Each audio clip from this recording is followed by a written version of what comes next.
Mr. Jayaprakash Narayan Gupta, who welcomed all of you and me, and Mr. Ganapati, my friend, who introduced me, and I am very happy he gave a very short introduction, and Mr. Hariharan, my professional colleague, and dear friends. I see many of my friends, elders, and I am extremely happy to be here to share my thoughts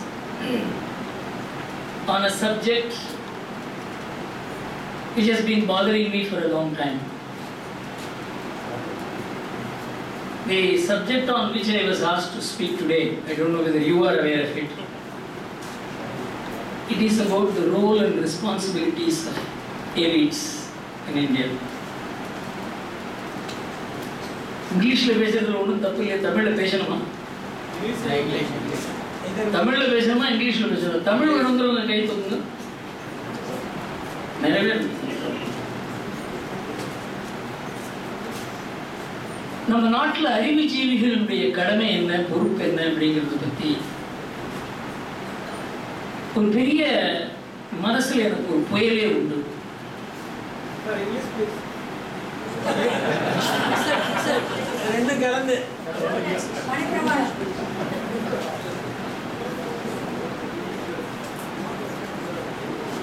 The responsibilities and duties of elites is very important in a democracy. I have been involved in the process of understanding India for almost 4 decades. And as time advanced, my involvement became more and more intense. And nothing happened because of my effort. I was drawn into it by a series of accidents. The only thing I did was I responded positively to those accidents. When there was a challenge, I responded to the challenge. I did not run away from it. That's the only thing I did. Otherwise, my contribution to how I was drawn into the vortex of public life without being in it and without being out of it, it's a very strange experience which gave me the status of being a witness to situations without being a participant, without vested interest. This is probably because of the fact that Kanchi Mahaswami, to whom I looked up to for everything, he only hinted to me not to join politics. And he did it in the most subtlest manner. When I was under tremendous pressure to join a political party and become a Rajya Sabha member in 1992, I was very disturbed within, because I have been totally a private person from a village. I have been thrown into huge challenges, situations, arrests, problems, raids. My family was not prepared for any of these things. And they knew nothing about what I was doing. My mother did not eat for 10 days when I was in jail, thinking that I have been caught for doing a wrong thing. And because my name became very well known, there was a lot of pressure on me by very close friends, persons whom I respected in life, that I should join politics. So this worry was on my face, and the Mahaswami, when he saw me, he asked me, "Have you read Mahatma Gandhi?"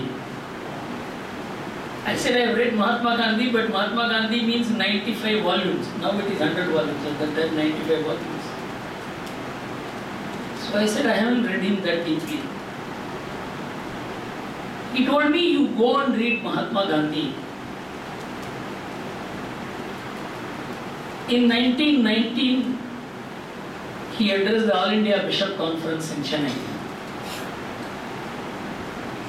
And after the meeting, he was interviewed. and you read that interview and come and tell me what you like most in that interview. This is the mandate he gave me. Then I went and bought the Gandhi volumes and I read that interview. You know, Gandhi believed in Varna Dharma and he never compromised.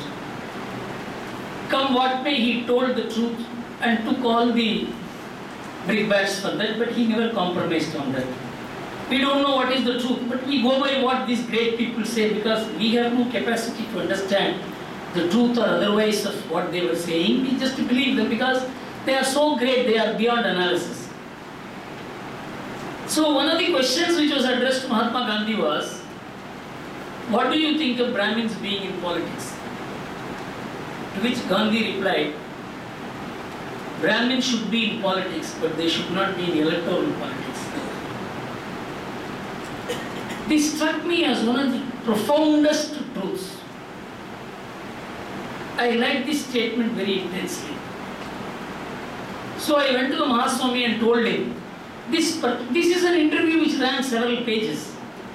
But this particular sentence made a deep impact on me. Then when I told him that this is what I liked most, then he raised both his hands and blessed me.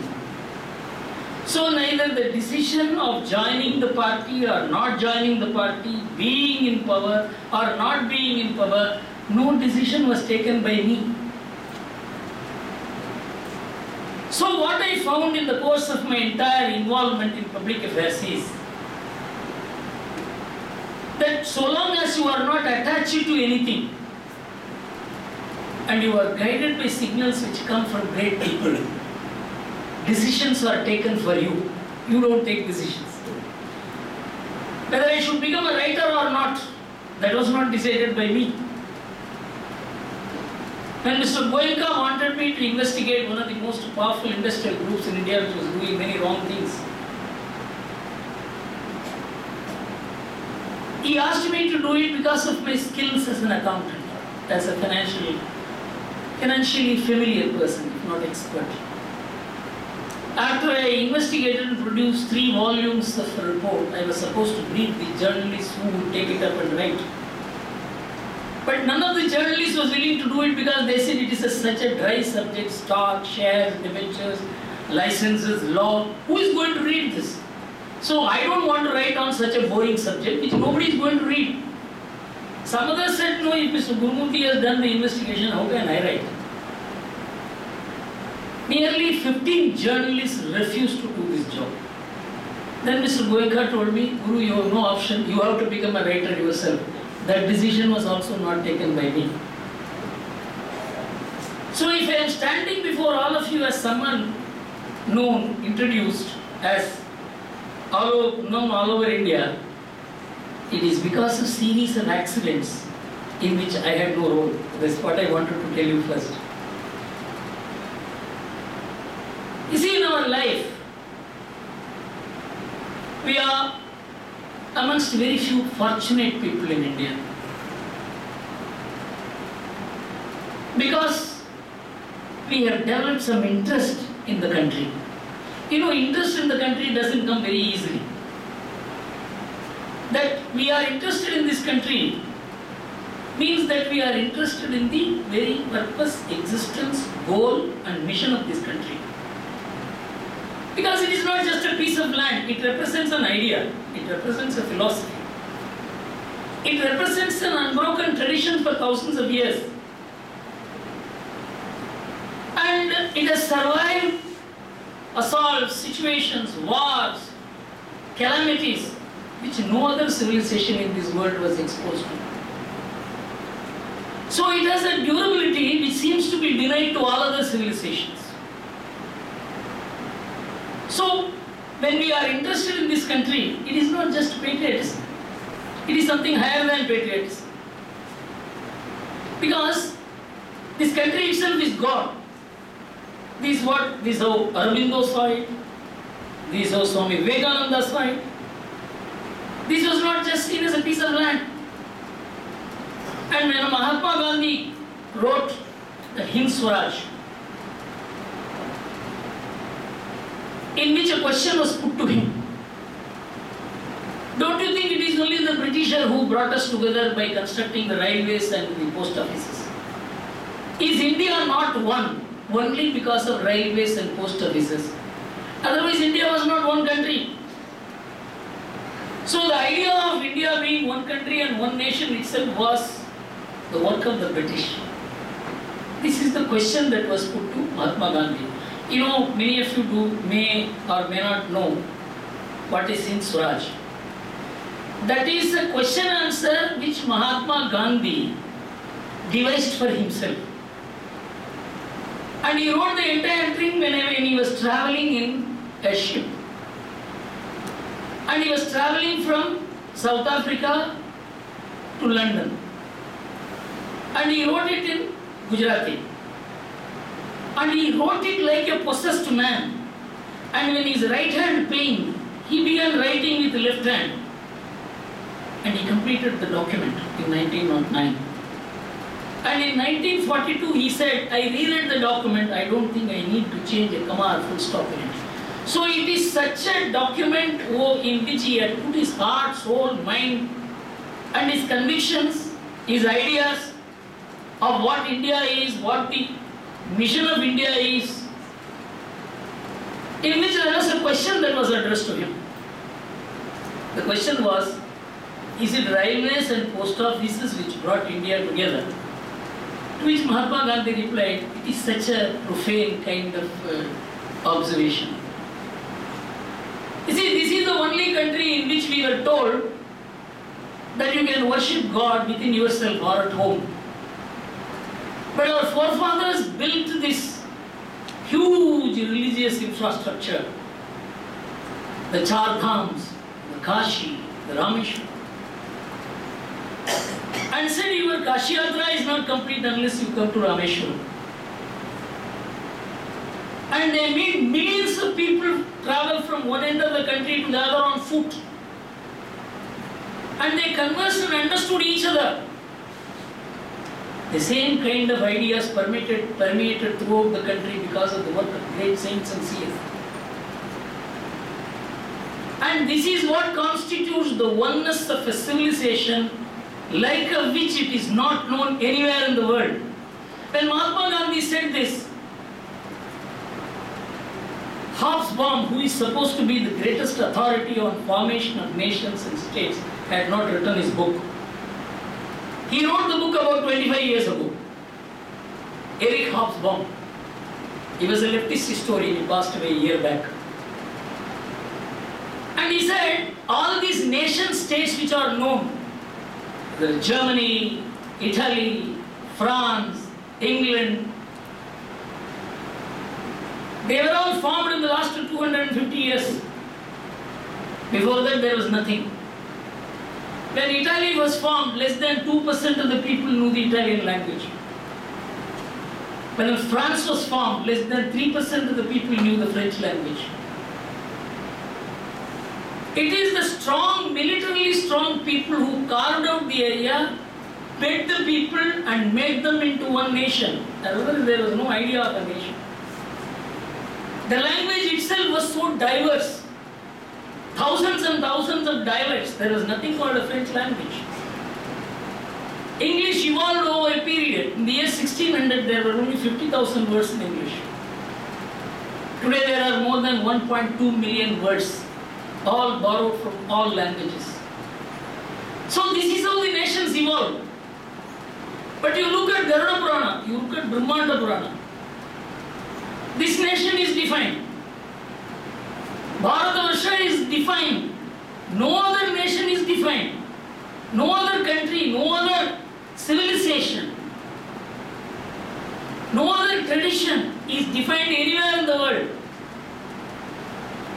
And the Brahmanda Purana and Garuda Purana say that on the north there is Himalaya, and in the south there is this seas, 3 seas. On the right hand side, on the east, it is Kirata Desha. In the west, it is Yavana Desha. The people who reside in this place, this is called Bharatavarsha and the people who reside in it is called Bharatiyas. This is at least 1700 years old. This Purana, according to the modern dating, is at least 1700 years old. And we are told, and we elites believe and keep repeating, because the British have said that India was made into a country because of the British post office and railways. So Mahatma Gandhi raised this question and answered that they could make it into one government because it was one nation. So why I am saying this is, from the fundamentals, what this nation is, what this culture is, what this civilization is, what its tradition is, there is tremendous amount of ignorance, lack of knowledge amounting to illiteracy. I am going to start and explain how it happened, to the extent that I was myself shocked that this is the state of understanding of the elites about India in India. In December 2010, the IIT Bombay had invited me to deliver a lecture.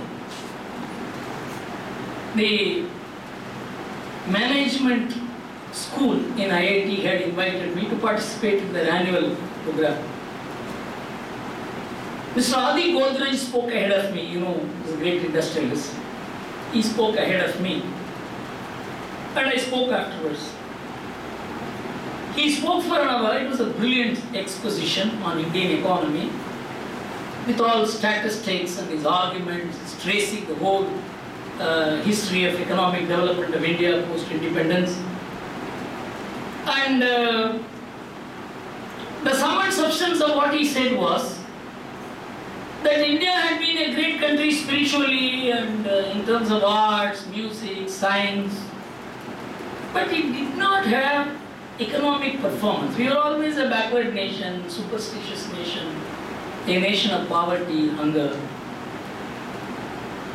And only after this globalization came as a phenomenon, we began growing. And so we should be thankful to the world that they turned a country which is a country of poverty, ignorance, illiteracy, hunger and deprivation into a country which is progressing.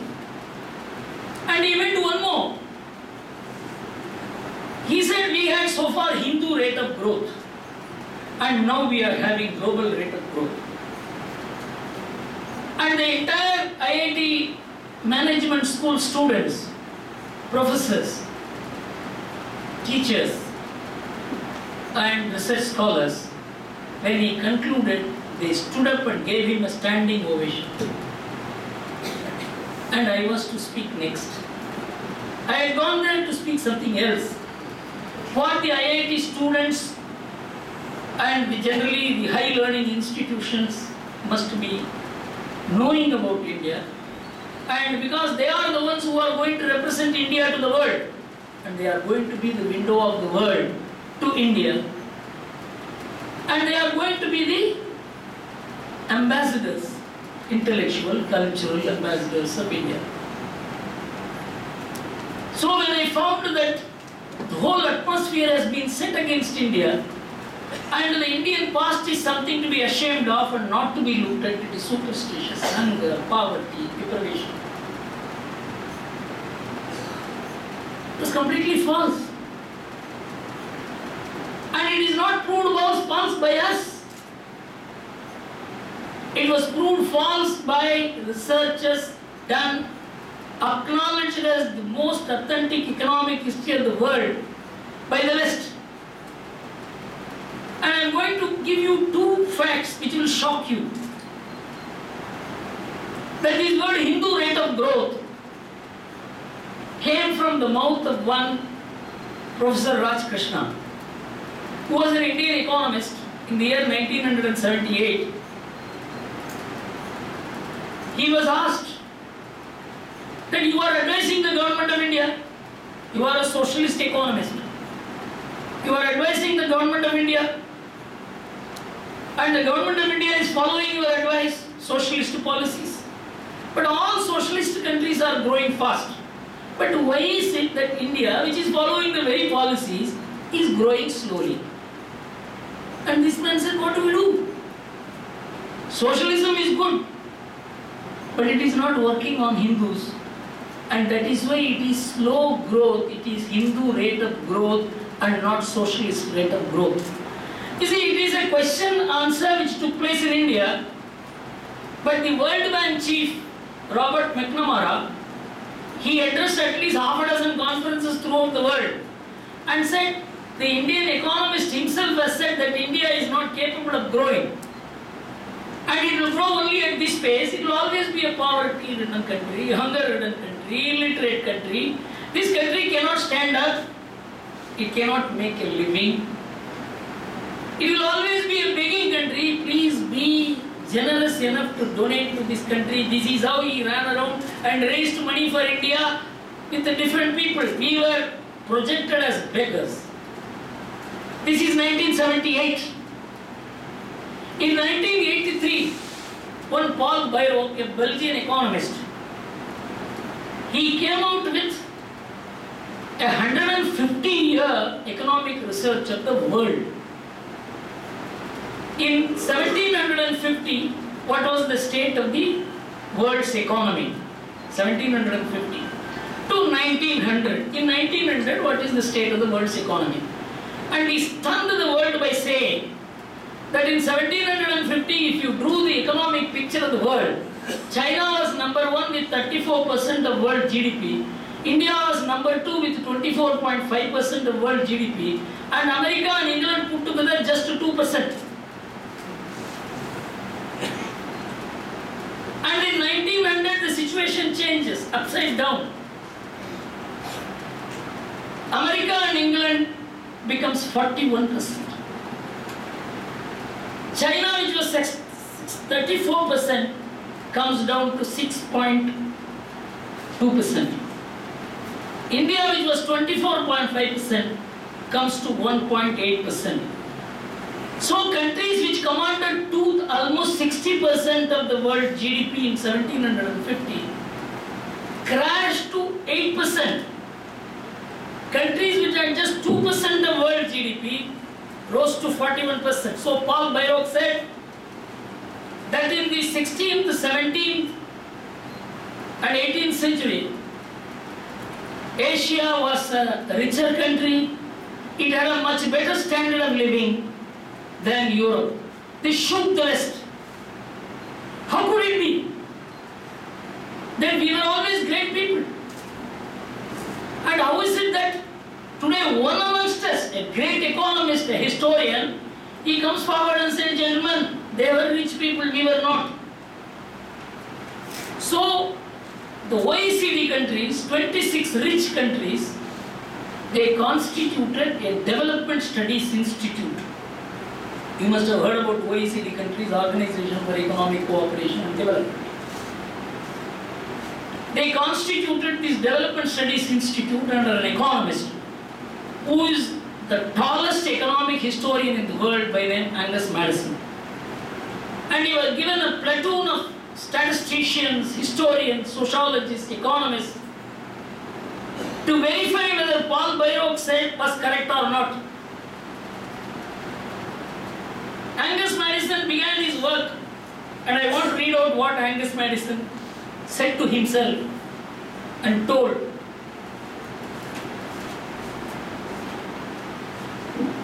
If Paul Bairoch is right, then much more of the backwardness of the third world, we are the third world, much more of the backwardness of the third world presumably has to be explained by colonial exploitation.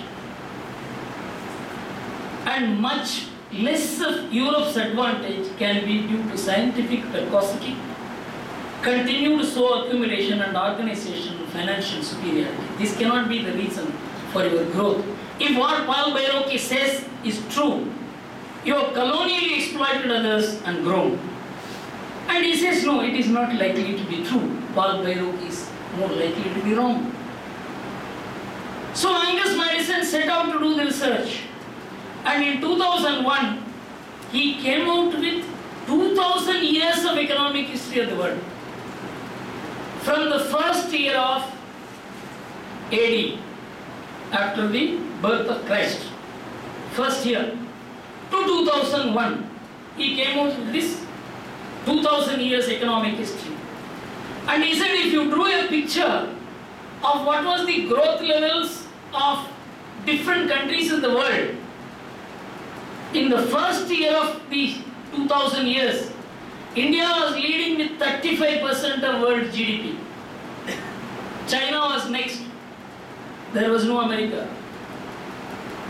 9 out of 10 countries in Europe did not exist.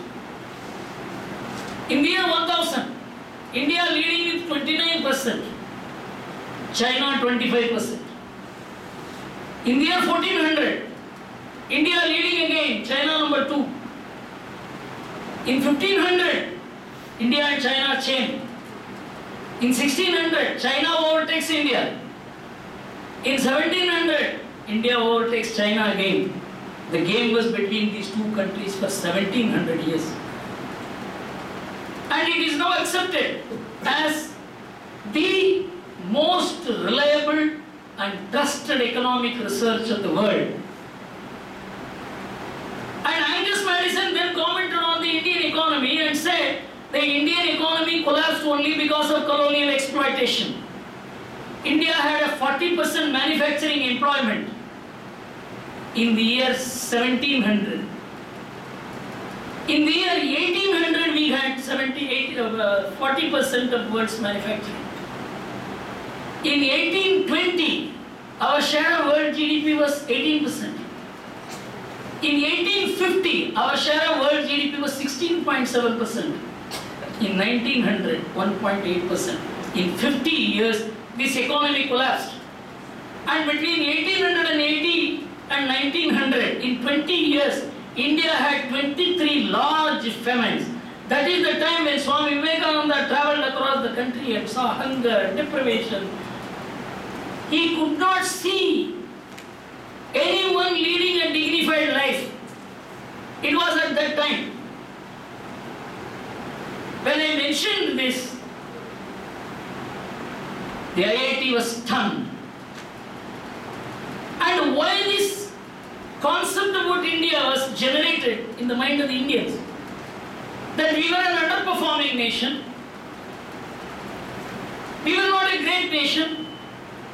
That we had always poverty, hunger, illiteracy. Why did this impression come in? Two great men are responsible for it. One was Karl Marx. Karl Marx wrote 2 articles about India in the year 1853 in New York Herald Tribune. It is called International Herald Tribune. In those 2 articles he said, India is a very peculiar country. It's one nation in the sense that people travel across and their traveling is protected, their rivers are protected, waterways are protected by kings. But its economy is organized in villages. And every village is self-contained. It doesn't need anything from other villages. This he called Asiatic method of production. He said every consumer is a producer for somebody and every producer is a consumer of somebody. So there is no exploitation. But he said the problem with these people is, I'll read out what he says. Unfortunately, these people worship cows. They bend before monkeys. It's backward civilization. And for 2000 years, these people have not changed. And a society cannot progress and modernize itself unless there is a revolution. And India can never have a revolution because it is such a stable country, frozen civilization. And nobody is unhappy for them to revolt. So he said the Britishers are doing the right thing by destroying the economic and social base of India. It is a very painful destruction, but it is a pleasurable destruction also because it is preparing India for revolution. You know, this man never came to India. He never read any Indian literature. He never met any meaningful Indian. But he formed opinion about India. And that opinion began influencing the Indian leaders, Indian thinkers, Indian economists, Indian policy makers, Indian media people. And in the early 20th century, one of the most powerful influences on India was Marx and socialism. And Jawaharlal Nehru was one of the persons who was addicted to this thinking. Take any great man. Jayaprakash Narayan, Ram Manohar Lohia, take any towering intellectual of India who shook the country with their thinking and their scholarly writings and their oratory. They were all influenced by Karl Marx. And then came one Max Weber. Many of you may not have heard, sociologists would have heard his name. Max Weber was the father of modern West. The word modernity itself owes its existence to him. He was the man who amalgamated sociology and economics, politics and sociology, philosophy and sociology. So Max Weber, he theorized that if a country were to develop in modern capitalist conditions, it must be a Protestant country. Only Protestant country, Christianity, develops individualism, provides for initiative, makes a person take risk, and gives room for entrepreneurship, and only a society in which these qualities are promoted, capitalism will flourish. And so modern capitalism will work only in Protestant societies. And he was right, because when compared to the Catholic societies, Protestant societies were growing very fast. Catholic societies were lagging behind. And he was right, because he spent his 20 years of life in studying America, England, France, Germany, Italy, Ireland. And he studied and he came to an empirical foundation that where individualism is high, economic growth is better, because individual initiative is fostered in the societies, and that is why capitalism takes root in these societies. He was perhaps right, because he had studied those societies. But after 20 years, in the year 1927, he wrote a book, Religion of Hinduism and Buddhism, in which he said that any society can develop, but not these two societies, because they believe in karma and rebirth. Once karma and rebirth are the drives of a society, nobody has any initiative. Nobody has any enterprise. Nobody can become an entrepreneur. And they cannot work a capitalist economy. And so Max Weber concluded that Hindu and Buddhist civilizations can never economically progress unless they give up their traditions, beliefs, customs, and their way of life. You know, researchers have shown these two persons, Karl Marx and Max Weber, conclusively influenced the socio-economic thinking of India for 100 years.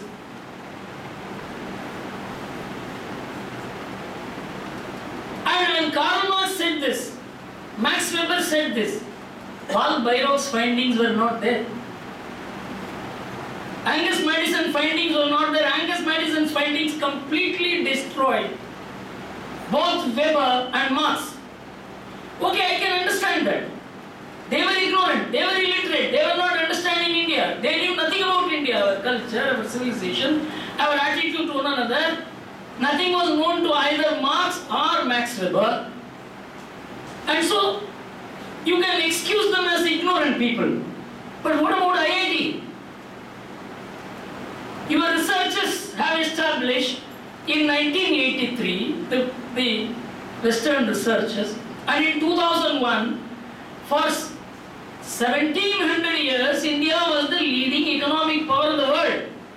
And IIT students did not know about it, scholars did not know about it, professors did not know about it. After I completed speech and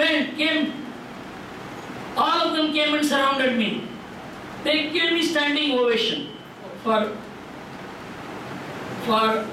Adi Godrej also there was standing ovation. For me also there was standing ovation. And so all the professors and students of IIT came and said, sir, we feel so ashamed. We feel like demolishing these big buildings and throwing it in the sea because we know nothing about our country. Say, told me, sir, don't stop with this one lecture. If any of you is interested, it's a very long lecture of 1 hour and 20 minutes. It is available on the YouTube. You can listen to it. A lot of materials are there. I tried to suppress it in 15 minutes. And they said, sir, don't leave us like this. We want you to run a course for us. They appointed me as the visiting faculty of IIT, and I am running one semester course for them. In 2012 and 2013, I have taken 2 courses, and there is a 50-mark subject for which the IIT students appear. You know, this is not a matter for pride. It is a matter of shame. That the elites of India, the persons to whom the ordinary Indian will look up to,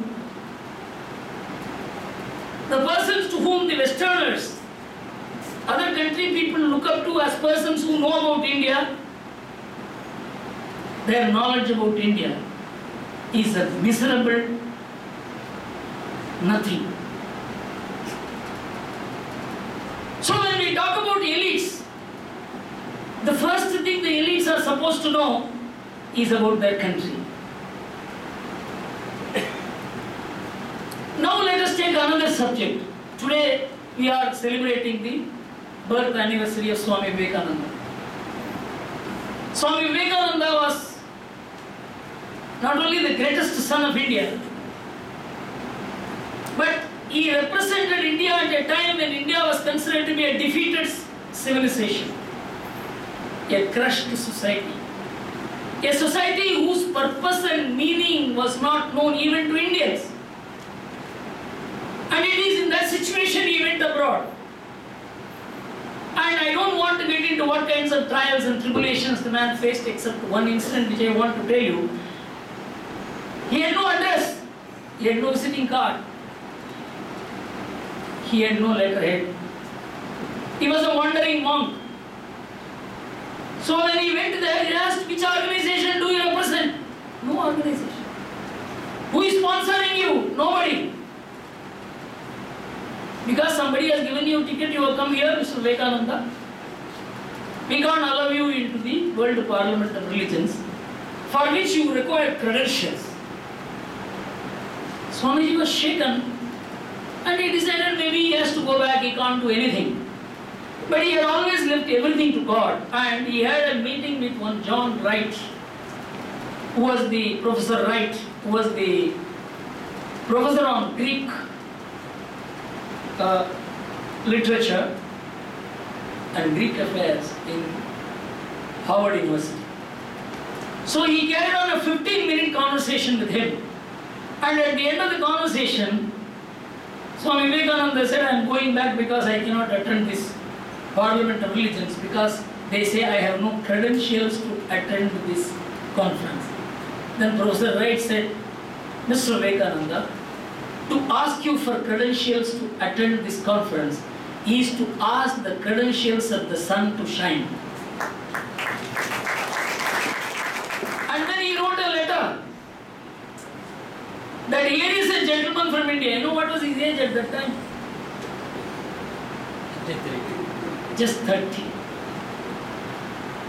And he wrote a letter to the organizers of the conference that here is a gentleman, young man, whose knowledge is more than the knowledge of all the professors of America put together. And it is that letter which won him a place to sit in that conference and speak. And you know, that was the first public meeting he addressed. He had never addressed public meetings till then. And when he ascended to speak, you all know, he uttered 2 words. And in the 2 words, he lasted 2.5 minutes. He had just 5 minutes to talk. And 2.5 minutes was lost because everybody was clapping. He was only listening to their clapping. After the clapping subsided, he spoke exactly 471 words, in which he communicated a truth which the world did not know, which ordinary Kupuswami and Ramaswamy in India, in villages, illiterate people knew. The truth is that we accept all methods of worship and all gods. It doesn't require scholarship. An illiterate in the village knows this.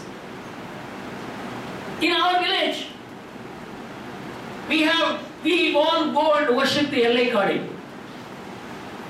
And we go and worship the LA Gadi with coconut, we offer bananas, and we come away at 5 o'clock in the evening.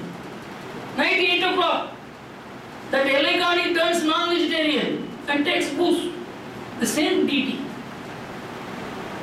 The worshipper turns the God. The worshipper worships the God in whatever manner he wants to.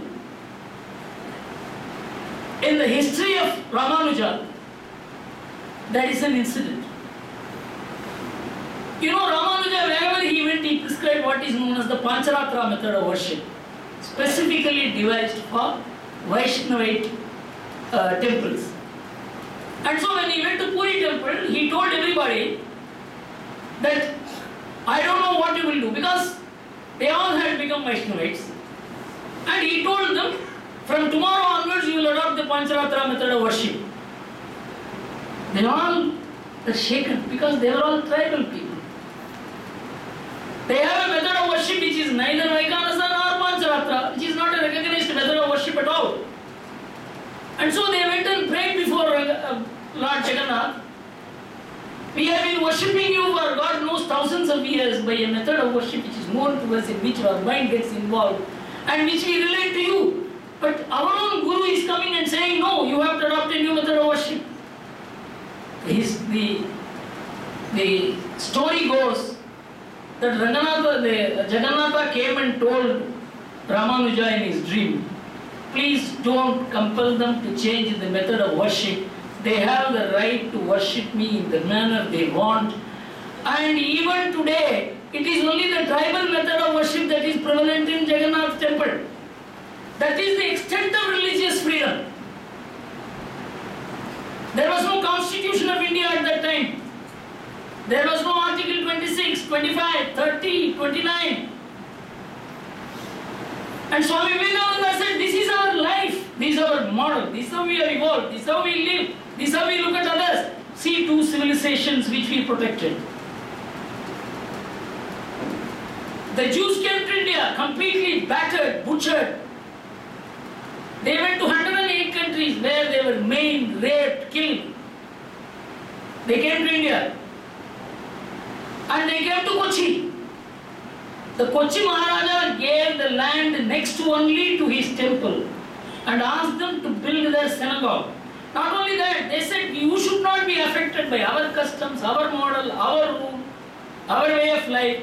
So they gave them a principality to rule according to their customs. And in 1947, August, all these Jews go back. And in 1967, the consulate of Israel in Bombay comes out with a booklet, Indians in Israel. And it says, in 108 countries we were strewn. And in 107 countries we were butchered. Only in one country we were received and treated well, as if we are their guests forever, and that is India. At that time there was no constitution of India, there was no secularism.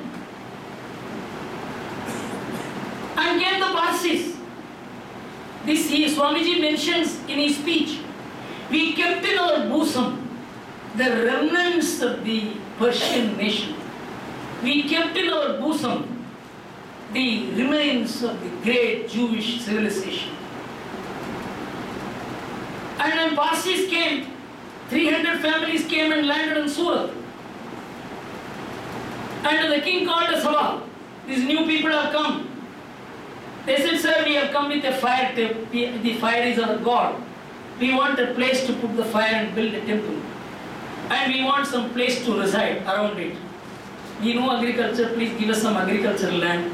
We will survive because our country is gone, we are finished, we can't go back there. So the king asked, the people say, okay, because these are our guests. Then the king asks, what will you do? Then he asks a cup of milk to be brought. And he puts sugar and mixes and asks the king, can you find the sugar in it? That is so we will be with you. You know, it is the tiniest community, the Parsi community. It has never demanded any special rights. And Dadabhai Nauroji in 1919, when communal reservation was given, he told the British, this is a conspiracy to divide us from the Hindus and we will not accept it. The tallest lawyer, the tallest industrialist, the tallest doctors belong to that community who discriminated against them. This is the history. But how many elites understand this? That the constitution is the result of this culture and not the creator of this culture. Now when somebody talks about constitution, we tend to be terrorized. This constitution, why is it not there in Pakistan? Why is it not there in Afghanistan? Which was about 900 years ago. Afghanistan was a fully Hindu Buddhist country. Till 1400, 1500, Pakistan was a fully Hindu nation. Till 1600, even 1700, Bangladesh was a fully Hindu country. What has changed in those countries? That they don't have this constitution. Because the culture changed, faith changed, mind changed, attitude changed. They cannot accept other religions. So the elites of India must understand what is India, what is its history, what is its attitude. And there has been a complete intellectual failure in this country. So whenever I have had experience with men of great learning, understanding, particularly quote-unquote English educated people who think they know more than anybody else in this country, I found the knowledge about India highly deficient. Because of that, the national discourse has been taken over by people who are anti-nationals. They don't defend India, they defeat India. They don't celebrate India, they deride India. They don't build respect for Indian past. In fact, I will give you a small example as to what was the war model of the world and India. You know the difference between combatants and non-combatants, that is the ordinary people who have nothing to do with war, they are also being killed. Because they belong to the other side, they belong to the other country. Only in 1897, in the Hague Convention, the West signed a treaty that we should not kill non-combatants if they are Christians. It's a modern society. But if they belong to other religions, you can kill them. This is supposed to be a great development. All war models of the West were barbaric. There was no distinction between combatants and non-combatants. Agriculturists were killed, educationists were killed, school-going children were killed, women were killed. But look at our war model. If a combatant drops his weapon, he is a non-combatant. You are not supposed to hit him. If anybody turns his back, you are not supposed to hit him. A person on the horse, he cannot fight a person on the ground. A person on the elephant, he cannot fight a person on the... These are all in Puranas. And you may think that it was all in Puranas. In the history of Kerala written by Madhav Nair, he has quoted what the Mohammedan king did when the Portuguese attacked him. So the Mohammedan king wrote a letter, sir, I will tell you what is our war model. Our war model is that we never have war where the people live. We always have war in the playground. And we will beat the drum in the morning. And you beat the drum. That means you are ready for war, I am ready for war. And in the evening when we beat the drum, we will stop the war. You also beat the drum, you stop the war. The rules were set. And he said, why we ask 20,000 people from either side to fight? You select 20 of your best fighters. I will select 20 of my best fighters. Let them fight first. And if you defeat me, then at that point I can say, okay, I have accepted defeat. Or you are not satisfied. You send 100 of your men, I will send 100 of my men. Let them fight. Why allow 20,000 people to kill each other? Then the Portuguese, when he read that letter, is this man suggesting a sports match or a war? You know, a human warfare was not a Puranic story. It was a living reality. How many intellectuals in India know that we are such a high war model? That the Swedish author said the only race in the world which had evolved human warfare was India. It is not taught in universities. It is not in the public discourse. You can understand our deficiency in understanding India. If you don't understand India, how are you going to strengthen it? How are you going to make it powerful? And time has come for India today. You know, on the 12th of December 2012, the National Intelligence Council of America came out with a report. You may ask me what is National Intelligence Council. It is the think tank attached to the CIA, the spy agency of America. It is one of the most powerful think tanks in the world. They said in 2030, what the world will be. And he said in 2030, there will be only 3 world powers. One America, next China, third India.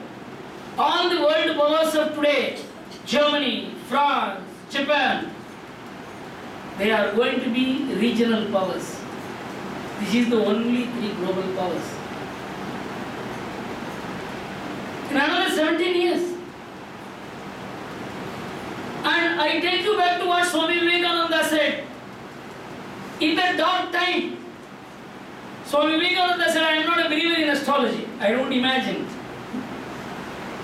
But I am seeing something very clearly. As I am seeing all of you, I am seeing that.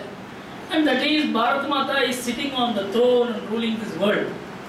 Anybody would have thought that Vivekananda was not in his senses when he spoke. But today it is being realized. And when the world is going to ask you, how is it that you have weathered all the problems and you have risen? What is the reason? You know nothing about yourself. You talk about Wordsworth, they want to know about Tiruvallur. You are talking about Milton, they want to know Devaram. You are talking about modern novels, they want to know what is Gita. You know nothing. There is no national training of the Indian intellectual. How is it that India has risen like this? In the next 5 minutes I will close my talk with how India rose. In the year 1991-92, when this liberalization, globalization program was being unveiled, we all had a different opinion that India cannot be developed by the world. A small country can be developed by the world. A Japan, a Korea, a Taiwan, 9 crore, 6 crore, 4 crore population. 1/6 of humanity cannot be developed by others. We have to stand on our own legs. And we kept on saying that India cannot be developed by foreign investment. Foreign investment can only add to the process, but it cannot develop India. And for saying this, we were derided and we were called people who are taking the country backward. In Administrative Staff College of India, when I was talking, a professor stood up and said, Mr. Gurumurthy, people like you must be shot dead because you are preventing the rise of India. That was the amount of ignorance about India, Indians, Indian intellectuals, Indian elites, English educated people. And see, now the figures are available. And we were told at the time that India's savings is only 23% of the GDP. And 23% of the GDP we cannot invest what we need to invest. We need to invest 32% to have 8% growth rate. See, it's called capital output ratio. If you invest 4 rupee, you get growth of 1. So unless you invest 32%, you cannot have 8% growth rate. Since you are investing only 24%, you are having 6% growth rate. So the difference between 24 and 32 is needed to increase the growth rate from 6 to 8%, and that can come only from abroad. And so we opened the entire Indian industry, manufacturing, services sector, financial sector, just to get 8% more investment. You know what we got? Between 2001 and 2011, out of the total investment in India, only 1.2% came from outside. 99.8% was own savings. The Indian savings rate went up from 23% to 37%. Family savings went up from 19% to 29%. Shankaracharya, who was the advisor to the government of India, said this is something unheard of. You know why it happened? It happened because of the family. It happened because of the responsibility that we carry amongst ourselves. I have to take care of my parents, I have to take care of my children, I have to educate them, I have to do this, I have to do that. A duty-bound society had very high levels of financial responsibility, which translated into economic savings. And in India, when Manmohan Singh was the finance minister then, he brought one Dr. Jagdish Bhagwati into India. Jagdish Bhagwati was one of the towering economists. He was the one who shaped the WTO. He did not get Nobel Prize, but his disciple, Paul Krugman, got the Nobel Prize. Paul Krugman said, my Nobel Prize belongs to my guru, Jagdish Bhagwati. It was in 2008. I'm talking about 1992. And so Manmohan Singh brought Dr. Jagdish Bhagwati and told him, we are in an economic mess. Please tell us how can we come out of it. And he gave a 72-page recommendation to the government of India, in which 3 pages he dealt with about Indian families and Indian women. He said India can never develop so long as it saves so much. 19% saving is too much for you. You must bring down the savings to 9 or 10%, and you make the people spend. When they spend, there will be sales, then there will be trade, there will be production, there will be employment. He built a whole structure that everything is related to spending. See how America has grown. It has grown only by spending. And so you must ask your people to spend. But unfortunately, your women are stingy.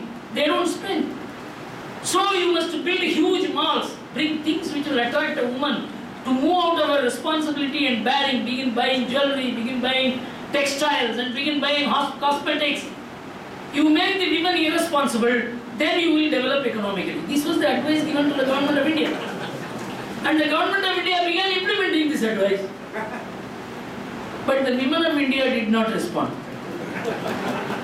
They sang the advertisement songs but did not buy the goods. Because of that, 19% family savings went up to 29%. Indian growth rate, investment went to 40%. The growth rate touched 9.5%. We have messed it up for a different reason. I have written 3 articles. I don't know how many of you have had the occasion to read it. It is the government which has brought India down. The people of India put up India. The government has pulled it down. It is the Indian civilization, culture, respect for parents, respect for elders, respect for women. Restrained consumption. Sirigalkatti Perigawad, idu pondra vaalkai murai. This is what is building India. But we look at nothing. life. We experience it. We are part of it. We implement this national building project in each family. But we know nothing. It is a thorough intellectual failure, and you all need to look, standing before a mirror, why America has collapsed today. America has collapsed because families have collapsed. 41% of the children born in America are born for unwed mothers. 20% of them are born for school-going girls. 51% of the families do not have father and mother living together. Books are written that America is becoming fatherless. Because of that, there is no family which can take care of the elders, which can take care of the parents, the infirm people, unemployed people. All these responsibilities have gone to the government. Families have been nationalized in America.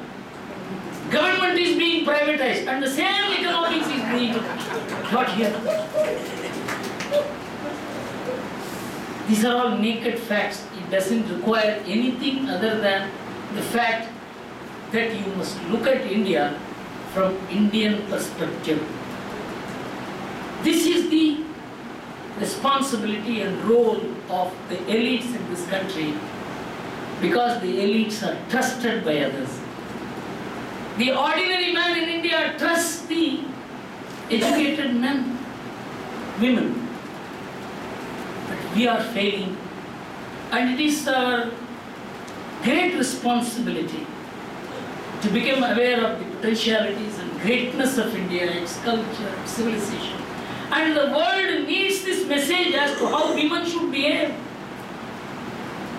The women of the world have no benchmark. The Indian women will have to set the benchmark for them. They are arguing for premarital sex. You must tell them that that way will finish you. It has finished you. 55% of the first marriages end in divorce. 67% of the second marriages end in divorce. If somebody had the tenacity to marry, 74% of the third marriages end in divorce. And are those societies examples for our society, or are we examples for them? In the Human Development Index, Sweden is rated as number 2.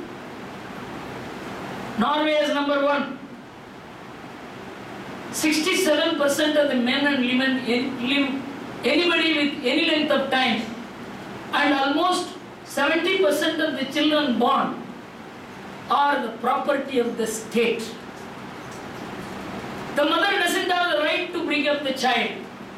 She has no duty to bring up the child.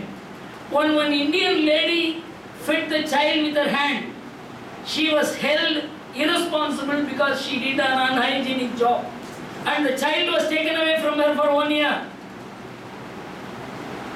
High up in Human Development Index, and you want to move towards this? How many people know this is the state of affairs in Sweden and Norway? The ordinary Indian doesn't know. The educated Indian doesn't want to know. So our responsibility is quite high. We are ruled by ignorance, illiteracy, our inability to compare and evaluate what we are and what others are. We should not be just overawed by the color of a civilization. Thank you very much.